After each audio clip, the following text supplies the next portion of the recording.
Hello Tumakuru. ನಾನು ನಿನ್ನೆ ಝೊಮ್ಯಾಟೋದಲ್ಲಿ duty ಮಾಡಲಿಲ್ಲ, ಯಾಕಪ್ಪ ಅಂದ್ರೆ ಸ್ವಲ್ಪ ಕೆಲಸ ಇತ್ತು. ನಿಮ್ಮನ್ನ ತಡೆದಿರುವವರು ಯಾರು ಅಂದಾಗೆ ಲಾಸ್ಟ್ ಒಂದು 3 ವಿಡಿಯೋ ಹಾಕಿದ್ದೆ, ನಾನು ಡೆಲಿವರಿ ಬಾಯ್ ಆಗಿ ಕೆಲಸ ಮಾಡ್ತಾ ಇದೀನಿ ಅಂತ ಹೇಳ್ಬಿಟ್ಟು. ಅದಕ್ಕೆ ತುಂಬಾ ಜನ DM ಮಾಡಿದ್ರಿ, ಏನಪ್ಪಾ ಅಂದ್ರೆ ಬೇರೆ ಕೆಲಸ ಇರ್ಲಿಲ್ವಾ ಅದು ಇದು ಅಂತ ಹೇಳ್ಬಿಟ್ಟು.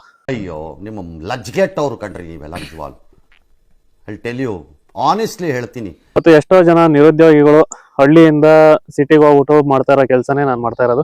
ಏನ್ರಿ ಅದು ಮಾತಾಡೋದು? ಏನ್ ಮಾತಾಡ್ತಾರ್ರಿ? ಯಾವನ್ರಿ ಅವನು? ನಮಗೆ ಸ್ವಾಭಿಮಾನ ಇದೆ. ಅಂದಾಗೆ ಯಾರೇನೇ ಹೇಳಿ ನನ್ಗೊಂದು ಮಾತು ನೆನಪಾಗುತ್ತೆ, ಅದೇನಪ್ಪಾ ಅಂದ್ರೆ ನೀವೇ ನೋಡಿ. ದುಡ್ಡು ಮಾಡಬೇಕು ಅಂತ ಯಾವತ್ತೂ ಹೊರಡಬೇಡ. ದುಡ್ಡು ಮಾಡೋಕೆ ಅಂತ ಹೊರಟ್ರೆ ಕೇವಲ ದುಡ್ಡು ಮಾಡ್ತೀಯ. ಹೆಸರು ಮಾಡಬೇಕು ಅಂತ ಹೊರಟ್ರೆ ಕೇವಲ ಹೆಸರು ಮಾಡ್ತೀಯ. ಆದ್ರೆ ಕೆಲಸ ಮಾಡ್ತೀನಿ ಅಂತ ಹೊರಡು, ದುಡಿತೀನಿ ಅಂತ ನಿರ್ಧರಿಸು. ಮಾಡೋ ಕೆಲಸವನ್ನೇ ಎಕ್ಸಲೆಂಟ್ ಆಗಿ, ಉಳಿದವರೆಲ್ಲರಿಗಿಂತ ಭಿನ್ನವಾಗಿ ಪರ್ಫೆಕ್ಟ್ ಆಗಿ ಮಾಡ್ತೀನಿ ಅಂತ ಹೊರಡು. ನಿನ್ನ ಹಿಂದೆ ದುಡ್ಡು, ಹೆಸರು, ಯಶಸ್ಸು ಎಲ್ಲನೂ ಹೇಗೆ ಸಾಲುಗಟ್ಟಿ ಬರ್ತವೋ ನೋಡು.